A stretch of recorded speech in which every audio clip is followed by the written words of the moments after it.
Okay, good morning mga ka-riders, especially sa mga karosi, ka-RFI.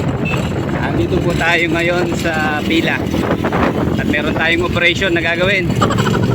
Nalaman po kasi natin dun sa ating informer na nandito yung motor na hinahanap natin. Dito sa pila, may maliit na branch po ang Rusi dito eh. Kaya pasyalan natin. Okay, kung maalala nyo yung RFI natin, bilis ng panahon, di ba? 2020 natin kinuha. So ngayon, 2024 na. Ayun, ano siya, 4 na taon na agad. Kaya lang, di ko na nagagamit ko eh. Ay, sira na, nasa bahay. Joke lang po. Ano, wala rehistro. Kaya hindi natin mailayo. Siguro sa susunod, yun muna paparehistro natin. Ang hirap talaga mag-maintain ng mga motorsiklo. Meron po kasi tayong 3 motorsiklo, kaya magastos. Pero pinaplano ko nang ibenta yung isa, si Click, at para mabuwas-buwasan ng gastos. Okay, kaya lang hindi ko matandaan kung saan pa nakalocate dito yung Rusi Pila branch, at yun eh, maliit na pwesto lang. Kaya hanapin natin baka bandarong pa. Okay, pansin nyo dito sa pila, di ba? Ang ganda ng mga pwestuhan ng puno. Naka-road widening na siya, pero yung puno, di ba, nasa tamang pwesto. Sana ganito lahat sa mga highway natin, di ba? Huwag pa rin alisin yung mga puno para hindi tayo masyadong mainitan. Ayan, malaking pakinabang po talaga kung magpapahinga tayo. Ayan, yan umaabos po ng sobrang init eh. Kaya lang pagdating dito, wala nang puno. Kaya sigurado, init na naman. Okay, mukhang natatanawan ko na. Nasa left side po pala yung Rusi. Tabid tayo. Ay, buti bukas na. At andito yung hinahanap natin na bagong version po ng RFI, yung bagong keyless version niya. Nandito po yung nakabili eh. Mukhang nagtatrabaho dito sa Pila Rusi branch. Sana nandito na siya. Okay, ito. Maliit na pwesto lang pala siya. Ayan. Pero kaya lang, ayun yung motor, nakita na natin. Parada muna tayo dito sa tabi. Ayun yung ating RFI na hinahanap. Okay, tigil mo. Parada muna tayo dito.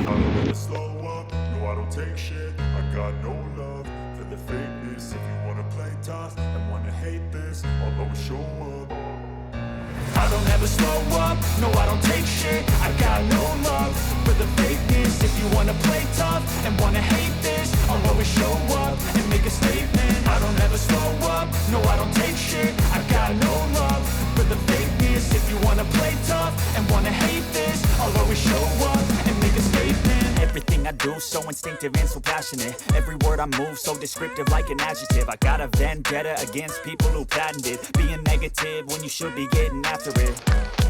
I got facts over tracks, this and that. Spitting slow, spitting fast. I could roast, I could gas. Think I'm okay at last, but I don't know if that can erase all the past. And the pettiness, a reflection of the emptiness. Hilarious, you think you're worth my time, you're delirious. Mysterious, because you are behind a fake exterior. Inferior, you know I'll always be a bit superior. Get off of me, this ain't no humble brag. I want you to hear words, you can say them back. I want you to feel free from the chains at last, and to believe in what you got, it was built to last, yeah. Now that I've been put through hell. Okay, located lang po ang Rusi branch ng Pila dito sa Barangay Bulilan Sur. Tabing highway lang siya, kaya mabilis makikita po. Ayan, sa mga naghahanap po, lalong-lalo na mga repo, available po rito. So yung mga brand new naman po, meron din sila. Halimbawa, kukuha kayo ng Rusi motorcycle, doon din ang gagaling po sa Santa Cruz, Laguna ang kanilang mga motorsiklo.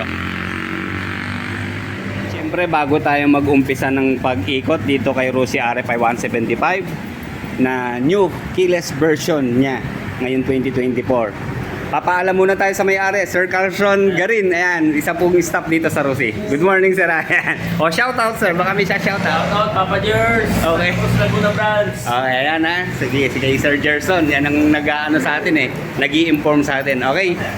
So, dito po sa bagong labas na Rusi RFI 2024, pare-pareho pa rin naman po sila ng specification. Ganun pa rin po ang kulay, pero talaga dito sa gray ang angas niya, di ba?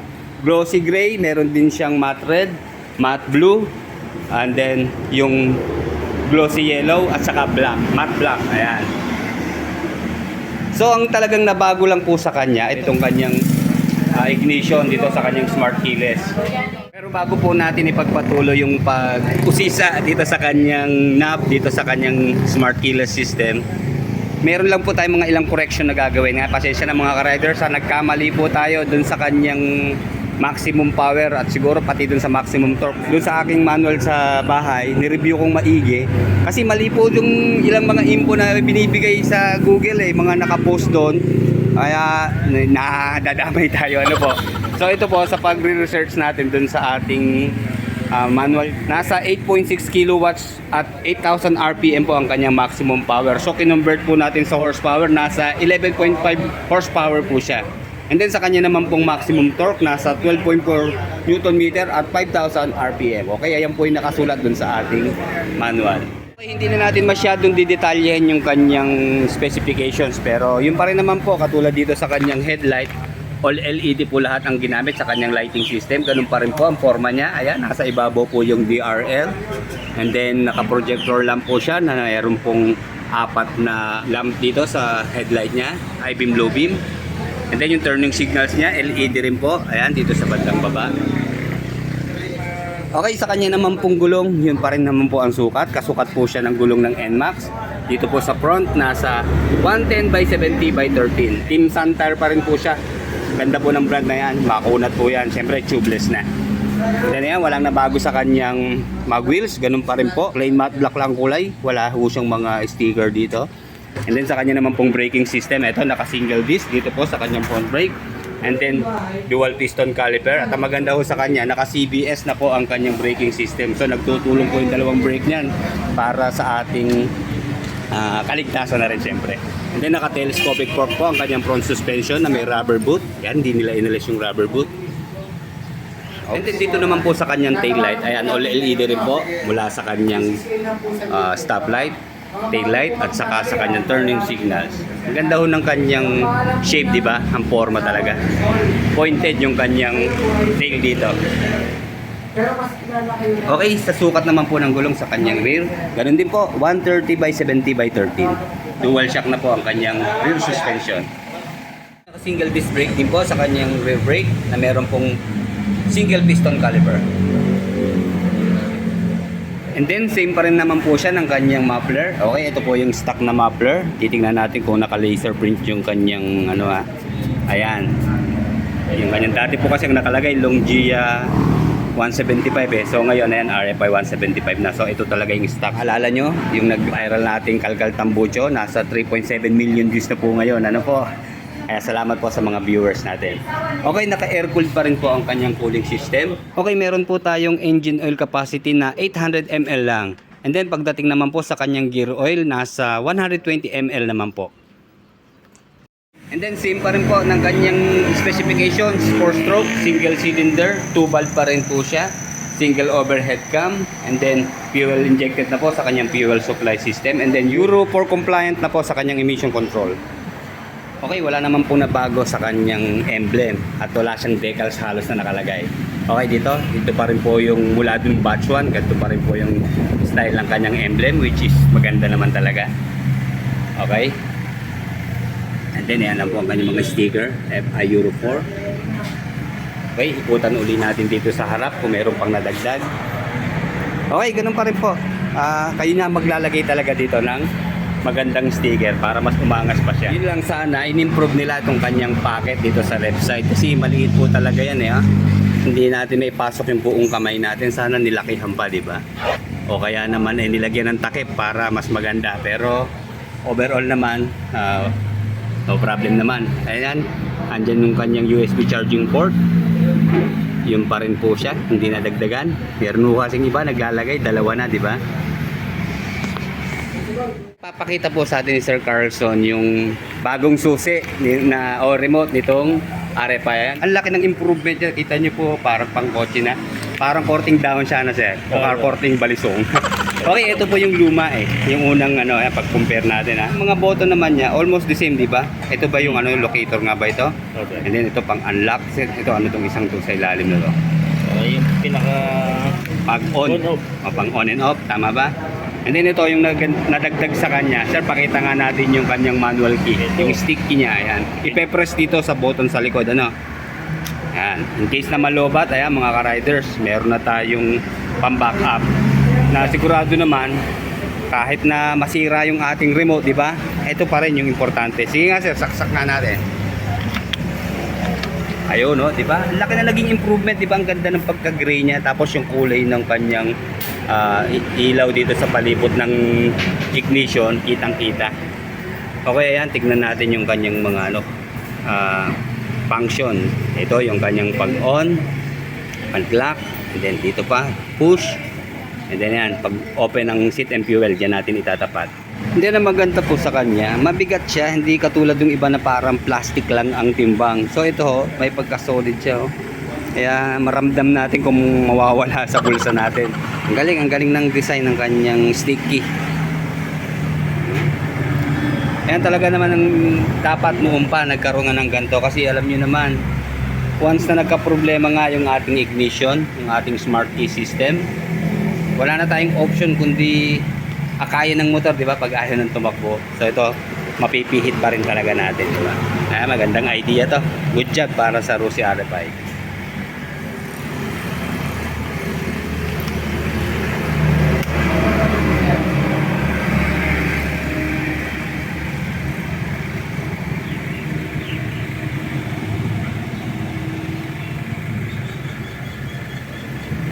Ang komportable na niya po pihitin, no?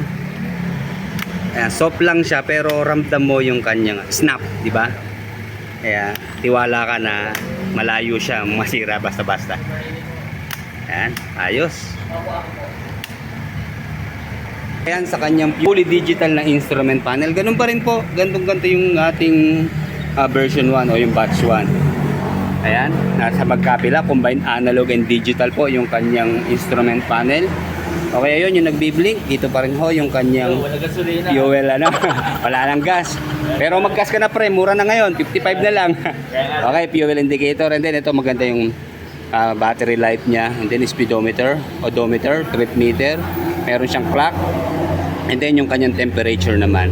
And then dito nandito po yung kanyang check engine sign. And then ano pa bang mga sign ang nandito. Okay, mamaya tuloy natin. Okay, sige sir, check nga natin yung kanyang mga ilaw. Dito muna tayo sir sa kanyang headlight. Check ko lang ha. Paki-high beam nga sir. Okay, sa unang bukas po niya, yan ang naka-standby na ilaw niya. Itong DRL niya na sir, parang bad boy look na kilay dito sa harapan. Okay, sige nga sir. Sige, start mo na nga. Okay, yan, pag nag-start, doon lang maggagana po yung kanyang headlight. Ayan, una po. Andito yung kanyang low beam sa magkabilang side. Medyo kabaligtaran po ng ibang mga motorsiklo. Sige nga sir, i-high beam natin. Ayan ang high beam niya. And then yung passing light niya, ito isa sa magandang features ng RFI. Sige nga sir, passing light tayo. Okay, di ba? And then meron din siyang hazard. Okay, ayan, in case of emergency. And then sige sir, check natin yung brake niya sa likod ha. Okay, ito po yung kanyang tail light. And then kapag binrake natin, ayan, stoplight niya, ayan, medyo lalakas yung kanyang ilaw. And then sige sir, paki-hazard nga natin dito sa likuran. Okay, di ba? Ang liit lang niya pero kitang-kita naman. Then pakinggan niyo po yung tunog ng kanyang muffler, di ba? No problem naman. Kaya wag na po tayong magpalit ng mga malalakas na tambucho. Iwas huli na rin. Tingnan sir, isang bomba nga po. Oh, ayan, lakas talaga ng power ni RFI, maarangkada na agad.